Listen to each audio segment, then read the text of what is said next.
Jim and Steve, last but not least. I had a premonition. How did you know? How did you know I was going to call on I you, had a Steve? premonition you were going to call on me next. You know that little thing that you guys play in the beginning. Um, it's taken from all little pieces in the big book, and they read that at the my new group, something very similar, and I hear those same sentences over and over again every day.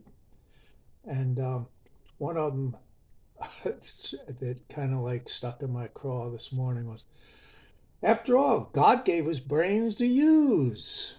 Uh, and I'm not really so sure about that because very few people I know use their brains. Uh, they seem to be functioning on instinct and desires and um, the conditioning and indoctrinations that they had when they were children watching television commercials and the commercialism and consumerism of the society we have here. One of the other things that jumped out at me is the line in there where she said, "Don't struggle, don't struggle." That's a good suggestion because if something's meant to be, in my mind, in my opinion, if something's meant to be, it will be, and there's nothing that you can do about it. And so, what's the sense of struggling? You know, uh, it's going to happen whether you want it to happen or not. One of the problems that I'm having, I talked to my sponsor the other day. I came up to North Jersey for a doctor's appointment, and I was able to get together. And they said, you know, when you say the word God, it sounds like you're talking about that image that we were trained to have as children, you know, the long white bearded guy sitting on a white throne up in the clouds type God.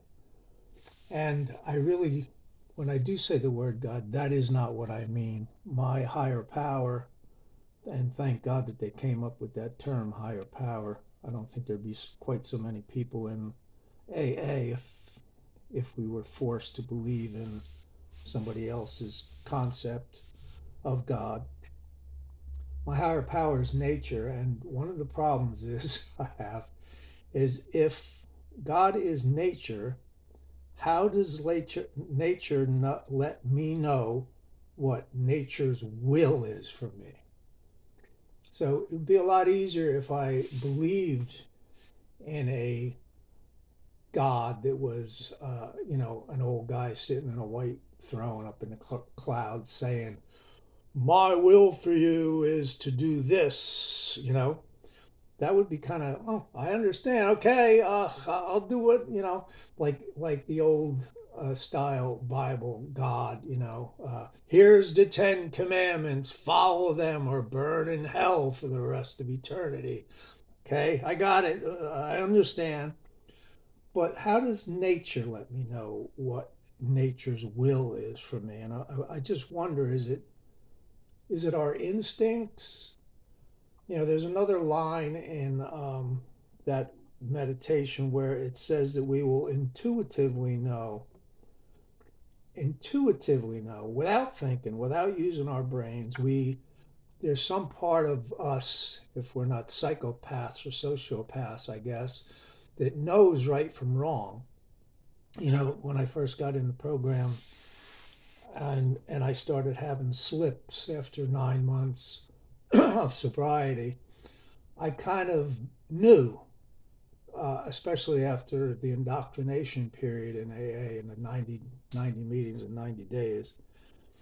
But yet, at around the 9 month mark, I started having these slips, and I knew intuitively that walking into that liquor store and getting a half pint of vodka was wrong, that I shouldn't do that. And as I hear some people share at meetings, when I came into AA, it ruined my drinking.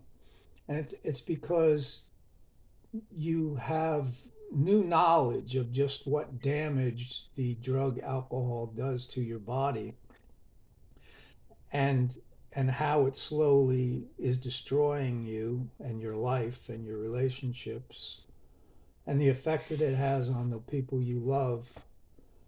And um, also that there's only three ways that the whole thing can end. This made a big impression on me. Is you're going to wind up in jail, you're going to wind up in a mental institution, or you're going to wind up in a grave someplace. Those are the end game for someone who continues to drink alcohol.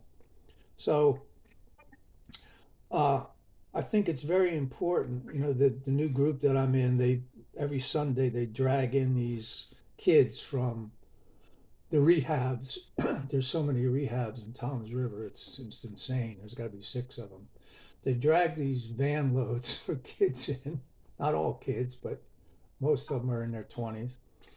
And some of them are sitting there and they got headphones on and they're listening to who knows what. They're not listening to what's happening in this meeting. And for me, it was very important in the beginning to look at those slogans, live and let live, think, and stuff like that.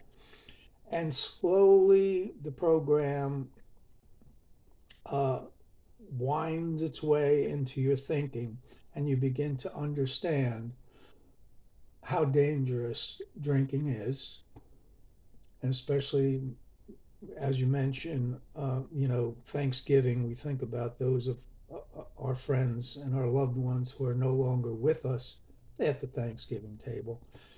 And some of the ones that I miss died because of alcohol, either in a car accident, during detox, um, in some pit of depression where they took their own lives. And so I understand now how dangerous alcohol can be. And whether it's God that taught me that, whether it's the program that taught me that, whether it's my intuition that taught me that, or whether it's the brain that God gave us that taught me that, I'm grateful and happy and sober today. Thanks for listening. Thank you, Steve. I'm glad you're here.